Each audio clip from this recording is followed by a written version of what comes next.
Бидний хөгжлөө цагууд ийм за улсын төсөөс нийт одоо 2025 онд боловсролын зээлийн санд хичнээн төгрөг төсөөлсөн бэ. Ер нь хэдэн хүүхэд явах хэвтэй. Улсын төсөөс хэдэн төгрөг төлөөсөн бэ? За тэгээд эцэгчүүдийн зүгээс бас нөгөө адилхан шаардлагатай шалгууртай хүүхдүүд тэнцээгүй байхад яг адилхан шалгууртай хүүхдүүд тэнцсэн байна гэсэн асуудлыг ярьж штэ. Энэ дээр та мэдээлэл.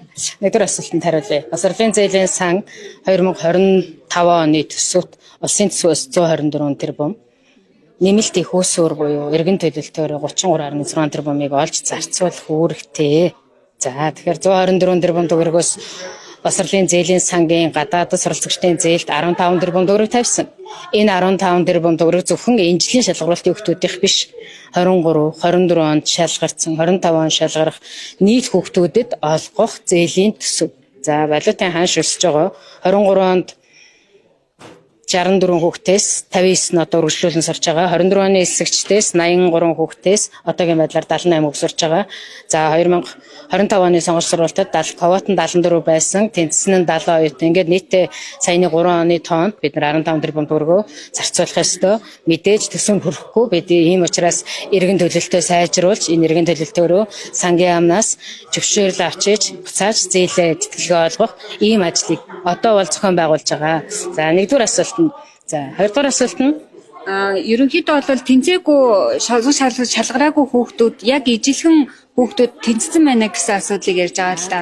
За саяны эргэн сэлэнгийн асуудал надад сөйлөж яриад байгаа. Өөрөөр хэлбэл Оксфордод бизнесийн удирдлагаар тэнцсэн байна.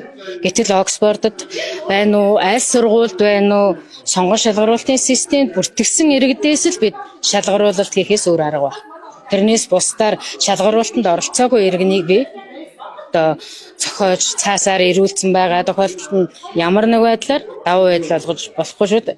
Сая иргэний тухайд бол нэлээд одоо юу гэдэг надад ямарчгүй яг сонгуульч шалгуулалтын материал авчих явцад авснаас хойш нэлийн дарамтууд байгаа. Албан тушаал хилж ирж улсын хууль хүчний байгууллагын албан тушаалтны хамаарлагын этгээд гэдгийг хилж асуудлыг шалгуулна гэж хандж байгаа. Тэрийг би тухайлан одоо гэдэг нөгөө нэр ус хэлсэнгүй шүү. Ийм байдлаар надад хандсан. Тэгээ би ажлын хэсгийн гишүүд, орон тооны бус зөвлөлийн гишүүдийн мэдээллийг яг ажлын хэсгийн гишүүдийн мэдээллийн ил болгоогүй гол зорилго нь энэ дарамт мэдээлэл надад явж байгаа шүү.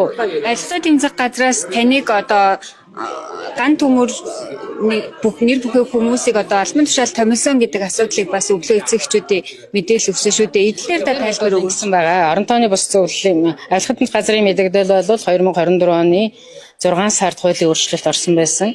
Бид захиргаа удирдлагын эцсийн дарга яамны ИБАТ буюу эрхүй ажилтан гэж байдаг. Албан тушаал томилох холбоотой ажил дээр. За энэ дээр бол 25 оны 2 сард хэлтсийн дарга нар хас хом буюу орлогын мэдүүлэг бөглөх үед хэлтсийн дарга нар болох төв 9 ангиллыг авилгатай тэмцэх газар мэдүүлэх тухай ойлголт гарч ирсэн учраас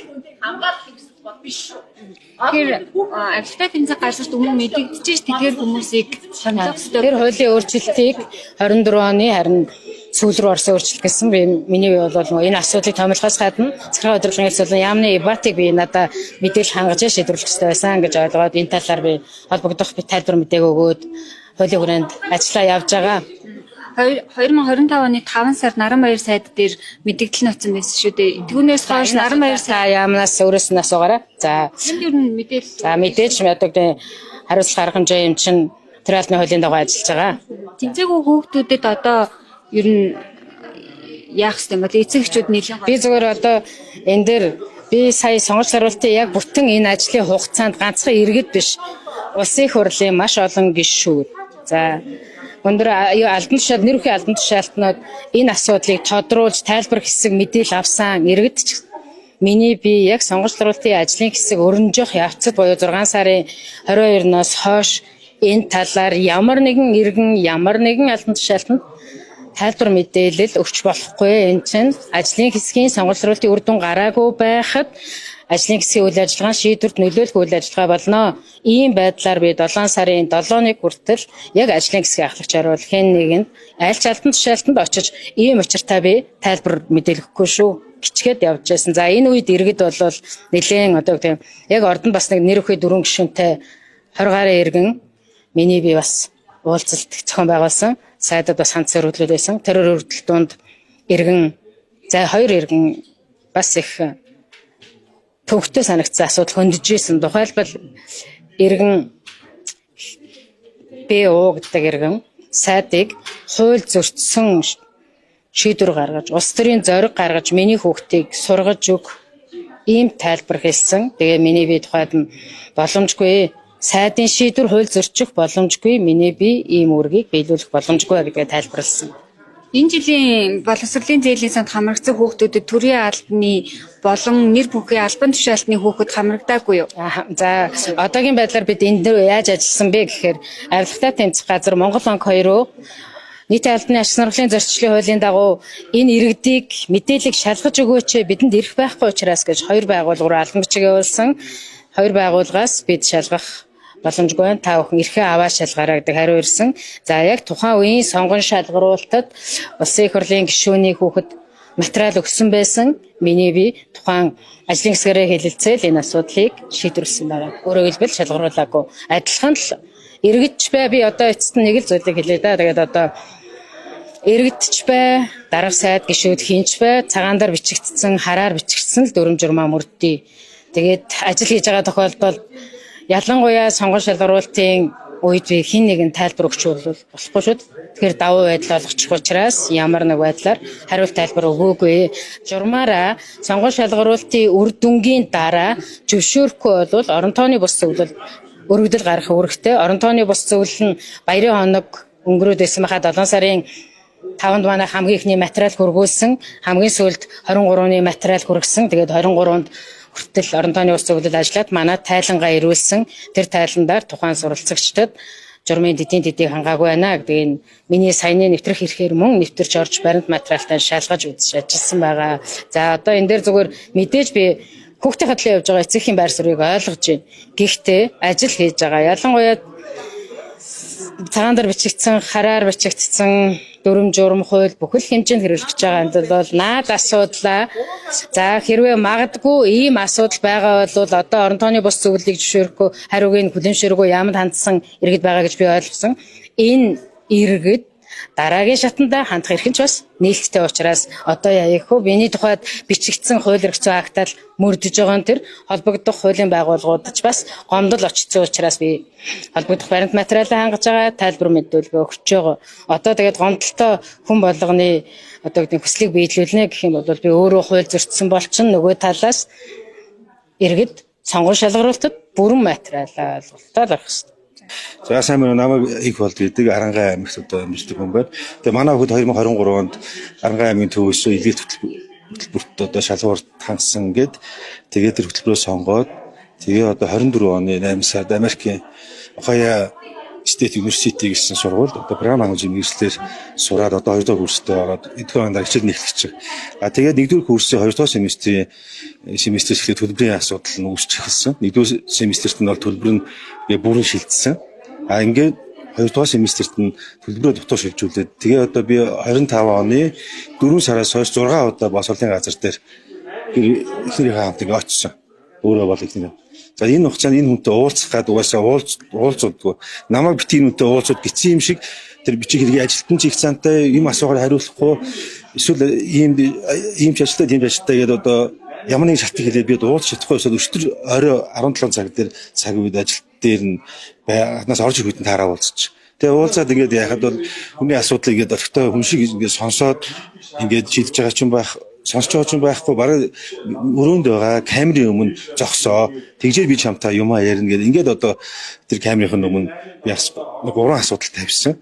Тэгээ энэ нэгдүгээр курсын 2 дахь семестрийн төлбөрийг яагаад дутуу оруулж байгаа юм бэ? Зээлийн сан бол зээлийн сангийн засгийн газрын 25 оны 215 дугаар тогтоолын 4.17 дээр сургалтын төлбөр амжиргааны зардлыг хариуцсан л гэж байна.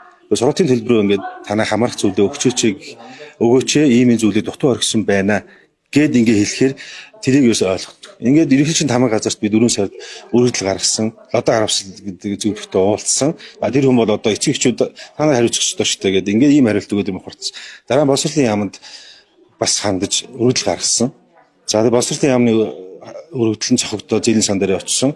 Тэгээд тэр нь яг одоо таны хүүхдийн одоо өргөдөлтөд өрчсөн төлбөрийг шийдэгдэх юм байна гэдэг тухайн үед хариуцсан ирсэн мэрэгчлэлтэн хүртэл над руу уцаар яаж баяртай мэдээ сонсгоё. Таны өргөдлийн дагуу тэр мөнгөний шийдэх юм байна. Тэр нь бол одоо ингээд яг 2000 гаруй доллар. За тэгээ одоо энэний хүрээ шийдэх юм байна гэхэд $300 шилжүүлсэн.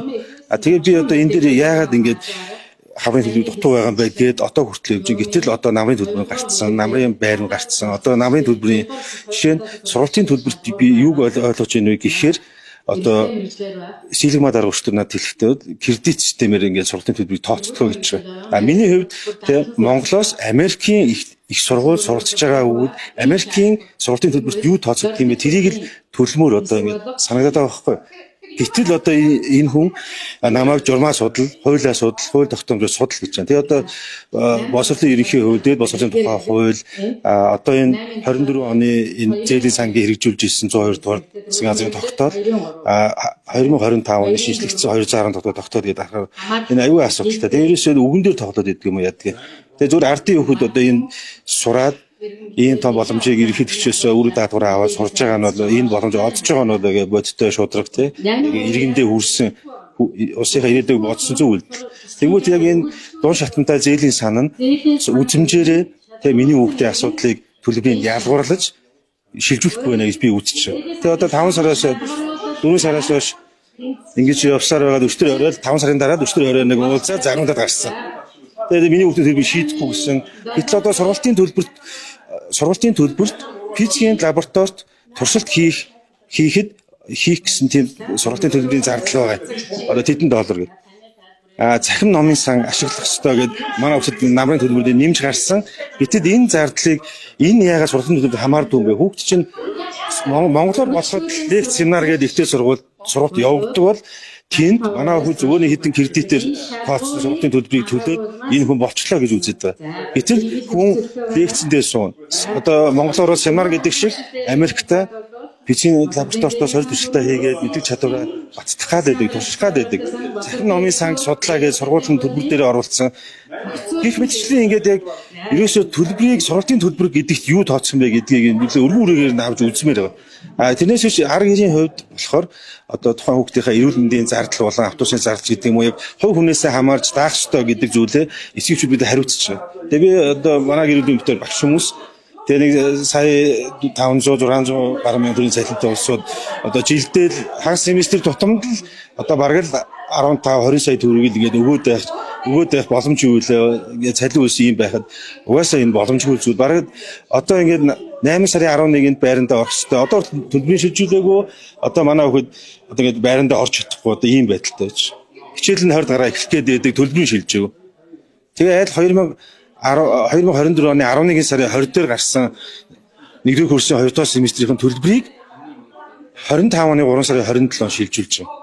Тэгвэл дутуу шилжүүлж байгаа гэж би үзээд ингээ асуудал тавиад угаасаа энэ хүлээж авахгүй харьцаа хандлага маш муутай ажлын байран дээр ерөөсөө их захиран тушаасан хэв шинжтэй тэг бичгийг нь үртэл хүн загнасан чи энэ зогс та энэ зогс баг гээд ерөөсөө энэ ажлын байран дээр бол энэ хамт олноо маш их дарамтанд байлгадсан байх гэж надад ойлгогдсон. Тэгээд тэнд ажиллаж байгаа хэлтсийн дарганаар мэргэжилтэнд бол энэ гадаад хэлний мэдлэггүй. Тэг. Гэх мэтчлэн одоо ингээд яг бүхэл бүтэн Монгол улсыг төлөөлж байгаа боловсролын яамны зээлийн сан нь хамтын ажиллагаатай Америкийн тухайн сургууль руу миний тавиад байгаа асуудлыг тэг нэг мэйл өчөө тодруулаад ингээд зөв бурууг ингээд ялгаад надад хэлээч би хүн байна ойлгоно. Гэтэл тэгж чадахгүй намайг та өөрөө нотлох баримтаа авчиргээд одоо миний тэр дутуу шилжүүлсэн төлбөр дээр тухайн сургуулиас нь тайлбар авсан манай хүүхд мэдчихээд тайлбар нэрсэн тайлбарыг өөрт нь ингээ өгөхөөр тэрийг уншаад ойлгож байгаа юм ойлгохгүй мэдэхгүй. Тэгээд хариу өгөхгүй мэдэхгүй. Тэгээд хугацаанд төлбөрөө энэ зээлийн сан төлөөгүйгээс болоод Америкийн сургуулиуд тэдний дотор хугацаанд төлөвл окей хугацаанаас хойш 7 хоногийн дараа төлөх юм бол $100 торгуул. Ахаад 7 хоног гэдэг чинь бол $200 торгуул гэх мэт ийм зохиомол ийм зүйлийг өөртөө хугацаанд төлбөрөө шилжүүлэх ус болоод үүсээд. Тэгээ одоо тэр хүүхдийн дансан дээр нь хүртэл ингээд хугацаанд төлбөрөө төлөөгүй улмаас $304.8 үүссэн. Өчтөр тэр энэ бүхэнд байгаа иргэдийн ярианд гараад байгаа зээл тэтгэл хийлсэн дараа би ган төмөр гэдэг хүн бол би одоо энэ finance charge гэдэг чинь мэдэхгүй байна, ойлгохгүй байна. Энийг би шилжүүлэхгүй гэдэг. Ингээд одоо ерөөсөө ажиллаа мэдчихэж байгаа юм алга. Тэгээ энэ дарагтай учраа. Яг зүгээр энгийн нэг мэрэгжилтийн зээл тэтгэлгийн хэлцээний дараах хоёр нь тий таны асуудыг ойлгоод байна. Одоо тэгээд уулын чинь ингээд сургалттай л холбоотой юу штэ. Тэгээд одоо дараа шийдгийвэл ингээд шийдчих гэдэг мөнгө нь байна гэж. Тэгээд одоо даргын хаам хараад тэгээд дарагтаа нууцгаа 5 сар болоод өчтөр өрөө нэг уулзаа загнуулаа гарсаа төрүүлсэн. Тэгээд үнэхээр одоо энэ ард түмний бухимд болсон шодрог ус ийм одоо хүүхдийг ялгуул шаарцтай. Би үүнийг танихгүй мэдэхгүй. Тэгээд яагаад одоо миний хүүхдээ асууж шийддэггүй юм. Бараг ингээд 5 6 хүүхдийн материал барьж байгаа л энийг шийдэн. Одоо би түрүү ярианд хэлсэн. Хариуцсан мэрэгчлэлтэн таны яамд гарсан өрөвт манад ирээ шийдэгдэх боллоо. Тэгэд ингээд тань баяртай хамтаа сонсоёг хэлж. Тэгээ би ингээл заашгүй бас өмнө ингээд шудрага шийддэг юм байна. Гэтэл тэгэл манай хүүхдийнхийг сургалтын төлбөрийг хоцроосны нэг 100 200 $300 шилжүүлээл бусад дотор байрны төлбөр хоцроосон төлбөрөө шигээгүй бусад одоо яг энэ сургалтын төлбөртэй холбоотой хамааралтай тухайн их сургуулаас нь энэ бол сургалтын төлбөрт хамаарах юм аа гэдэг ийм зүйлийг одоо ингээд миний зээлийн сан тавиад байгаа асуудал бүрээр ингээд тодорхойлоод хамаарна ер нь хамаарна гэдэг ийм зүйл ирчээд байх гэднийх манайх мөнгө төлбөрөө хийцэн ингээд. Гэтэл одоо Монголын нийгэм ямар вэ? Хүмүүсийн цалин ямар вэ? $1000 чинь 3 сая 500 гаруй төгрөг. Тэгэл 2-3 мянган доллар ч ерөөсөө яг зүгээр жирийн нэг төрийн албаа авч хүүхдээ юмд явуулаад бараг төлж чадахгүй. Тэгээ байранд нь оруулж чадахгүй, зэлийн санж төлбөрөө төлөхгүй ингээд годомжинд гараад сурч чадахгүй бол эрхэн нөхрөх. Тэгэл одоо тэнд байгаа хүүхдүүд ямар том өрөөдлөөр эхэлж сэтгэл өнөмшөд аваад даалгавар аваад явж байгаа юм. Хурж ирээд юу хийж бүтээж бодож байгаа вэ? Тэгээд ямар ч ойлгож байгаа юм байхгүй. Зүгээр хувийн үзмжээр асуудал хандаал арга цагаад намайг одоо бараг 5 сар явуулсан. За энэ боловсролын зээлийн сангийн хөнгөлөлтөө зээл олгох сонгон шалгуулалтанд дэмжиж оролцсон. Манай. За энэ дээр болохоор журмын дагуу дэлхийн топ 100 сургуульд одоо эрхээ авсан, урилга авсан байх юм бол одоо энэ сонгон шалгуулалтанд оролцож болно гэдэг. Тийм ээ. Тэгэхээр хэд нэлийн олон энэ журам нь бол нэлээд сайжирсан гэж үзээд энэ сонгон шалгуулалтанд орсон чинь боловсролын зээлийн сангийнхан ерөөсөө энэ ажлаа бүрэн ялангуяа тэр ажлын хэсэг бол бүрэн хийж чадсангүй гэж дүгнэж байна. Ямар шалтгаанаар цэцэг өгсөн бэ? За яасан бэ гэдгсэн чинь энэ сургууль нь болохоор дэлхийд 36-д ордог, хятадд бол 4-т ордог, топ 4-т ордог тийм нэр хүнтэй сургуулихгүй. Тэгээд хамгийн гол нь тэр admission letter буюу одоо албан ёсны тэр мэдээлэл нь 7 сард ирдэг. Тэрнээс өмнө энэ сонгон шалгуулалтын одоо боловсролын зээлийн сангийн сонгон шалгуулалт явагдсан. Гэхдээ сонгон шалгуулалтанд орох үед бол pre-admission letter буюу одоо энэ урьдчилсан урилга ирсэн баггүй. Та тэнцлээ. Тийм ээ.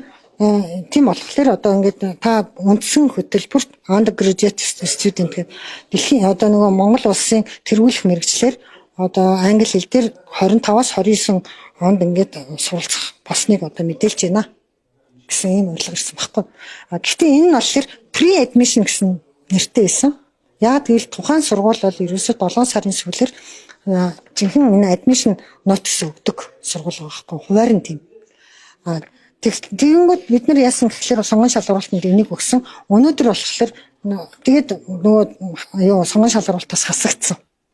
За хасагдлаа. Энэ чинь ингээд уул нь pre-admission чинь одоо юу албан ёсны урилга мөө. Тийм болохоор одоо бидний энэ юг харгалзаж өгөөд үзээчгээд явцын донд маш олон өргөдөл гомдол ингээд боловсролын зээлийн сангийн орон тооны зөвлөлийн бус зөвлөлт өгсөн. Ажлын хэсэг хамтарт. Тэгтэл ямар ч хариу өгөөгүй байжгаад өнөөдөр боловсролын сайдад ингээд өргөдөл өгсөн чинь өнөөдөр дуудаж байгаа байхгүй. Өнөөдөр 1 цаг 25 минутанд ирж одоо ажлын хэсэг уулзнаа. Тодруулга авнаа. Тиймээ сэдвүүлнэ гэж хэлээд дуудсан. Тэгсэн чинь яасан гэсэн чинь одоо дөнгөж саяхан одоо тэр цагийн хугацаанд ч одоо дүүрч одоо хэцэгч дуудсан баг. Тэгээд ороод ингээд яхад таны энэ асуудал бол ерөөсөө ажлын хэсэг шийдвэр гаргасан байна. Та pre-admission гэдэг летер өгсөн байна. Урьдчилсан урилга өгсөн байна. Тийм болохоор хасагдсан гэж байгаа байхгүй. Тэгэхээр үгүй жинхэнэ урилга нь угаасаа 7 сард ирэх хуваартай энэ сургуулийн. Тийм болохоор урьдчилсан урилга ингээд тэнцсэн энэ чинь мөнцэн ингээд ямар нэгэн болцолгүйгээр ингээд тэнцсэн гэсэн энэ урилга байсаар байтал яагаад энийг ингэж байгаа юм бэ гэдгсэн чинь бид нэр ажлын хэсгийн шийдвэрийг одоо бид нар өөрчлөх хэрэг байхгүй. Боловсролын яамын хүмүүс нь тэгж штэ. За тэгэнгүүт яах вэ гэхээр за би энэ дэр чинь маш их гомдолтой байна. Энийг одоо бичгээр надад өгөөч. Би яг энийг хаашаа хандах ёстой юм бэ гэдгсэн чинь та шүүхэд хандаа гэж. Үгүй эн чинь хүүхэд ингээд хичээлд явах гэдэг хугацаа ингээд төгцсөн байна. Энд чинь айгүй хэцүү байна. Бид нар одоо ингээд байрныхаа энэ баталгаажуулалт мэтрийг хүртэл өгцөө. Депозит мэтрийн төлчихсөн. Одоо бид нарт айгүй хэрэгжилтэй байна. Тэгээ хугацааны хувьд ч гэсэн та нар эрх бүхий байгууллага учраас одоо энэ дэр ямар нэгэн акшн авч чадахгүй мó хийж өгөөч гэхэд боломжгүй гэсэн хариу гэж. За нэгдүгээрт хоёрдугаар бас нэг айгүй гомдолтой байгаа юм юу вэ гэсэн чинь манай хүүхдэд яг тэр гомдол бичээд өргөдөл гомдол бичээд явчих хооронд 7 сарын 19-нд та тэнцлээ. Баяр хүргэе гэсэн мэйл ирсэн. За энэ баяр хүргэе гээд 7 сарын 19-ний 8 цагт ирж байгаа байхгүй 8 цаг 3 минут. Тэгэнгүүт нь бид нар их баярлж байгаа юм. Бидний өргөдлийг ингээд хүлээж аваад одоо ингээд яаччээ гэд айгүй баярлаад байжсэн чинь 7 сарын 21-нд уучлаарай. 7 сарын 18-ны гадаадд тэнцсэн оюутнуудад явсан имэйлд алдаа гарсан учраас та тэнцээгүй шүү гэсэн хариу өгч байгаа. Мэйл ирж байгаа. Залруулга мэйл ирж байгаа. Тэгэнгүүт яасан бэ гэхээр энэ баяр хүргэе гэсэн мэйл нь 7 сарын 19-нд байхад уучлаарай гэсэн энэ мэйл нь 7 сарын 18-ны өдрийн мэйлд алдаа гарсан гэж байгаа болохоор энэ чинь зөрүүтэй байгаа байхгүй огнон зөрүүтэй. Үгүй бид нарт 19-ний өдөр ингээд мэйл ирсэн юм аа. Тэгэхээр 18-ны өдрийн мэйл алдаа гарсан юм чи 19-ныхт нь гарсан юм уу гэд ингээд мэйл ирсэн чинь хэн ч хариу өгөөгүй. Хааны хэлбэрлэв. Хүний алдаа байсан гэж байгаа байхгүй. За энэ бол үнэхээр айгүй гомдолтой байна. За тэгээд бас нэг юм нь болохоор яг энэ сонгон шалралтанд оролцох үед оролцогчдоос оюутных нь энэ сургуульд ингээд тий сургуульд нэвтрэх нууц үг пассвортыг нь авсан. За тэрүүгээр хэрвээ орж шалгарсан бол миний хүүхдийн одоо яг энэ admission letter нь ирсэн байсан. Тухайн яг сонгон шалралт үед энэ хараа 6 сарын 20 гэж байгааз тий ирсэн байгаа байхгүй. Систем бол хаагдсан байсан. Тухайн үед энэ 6 сарын 20 боловч яг тухайн үед системд ороогүй байсан байхгүй. Тэнгүүт нь бид нар pre-admission буюу урьдчилсан урилгыг өгсөн. Яг жинхэнэ урилга нь 6 сарын 20-нд бичигдээд 6 сарын 22-наас хойш орсон учраас тэр одоо боловсролын зээлийн сангийн сонгон шалгалтанд ороогүй. За тэгээд ингээд ороогүй байна. Энийг ингээд миний урилга ирчлээ гэд манай хүүхэд өргөдөл бичсэн боловч нэг ч хариу байхгүй. За тэгээ хариу нь яасан гэсэн чинь 7 сарын 29-нд бүх хүүхдүүдэд яг адилхан хариу ирсэн. Боловсролын зээлийн сангийн оронтооны бус зөвлөл нь ажлын хэсгийн ажлыг хилцээд хариу илгээж байна. Та журмаасаа уншиж судлаад сонгон шалгуулалтанд орох үүрэгтэй гэж байгаа. Материалаа бүрдүүлээд. Бүх материал бүрдсэн, бүх мэдээлэлээ өгчихсөн ийм тэгээд дээрэс нь энэ хүүхдийн сургуулийн вебсайт хаяг руу орох бүх хандлт, пассворт тийм ээ нэвтрэх нэрээ өгчөөд байхад яагаад тийм хариу өгöd байгаа юм бэ? Нэгдүгээр, хоёрдугаар би 2 удаа өргөдөл бичихэд яагаад миний өргөдөлд хариу өгөхийн оронд бусад хүүхдүүдтэй яг адилхан тийм хариу яг ижилхэн үг үсгэн бүх ижилхэн хариу өгч байгаа юм бэ? Энэ чинь ерөөсөө эдгээр ажиллаа хийхгүй байна гэсэн багхгүй. За тийм өнөөдөр бол миний ажлын одоо бүтэн өдөр би энд одоо ингээд боловсролын яамнаас дуудсны дагуу ирж ингээд хүлээсээр байгаад уулзлаа. Ямар ч үр дүн гарсангүй. Дээрээс нь би шүүхэд хандах юм байна. Захиргааны иргэн шүүхэд хандаа гэсэн тийм хариу аваад гарч байгаа байхгүй. Уул нь бол эрх бүхий байгууллага энд одоо чиглэл ажлын хэсэг тэр журам баталсан энэ газар бол ямар нэгэн байдлаар одоо яг энэ улаан цайм одоо ингээд алдаа гарцсан энэ асуудлыг яагаад хүлээн зөвшөөрч болдоггүй юм бэ гэдэг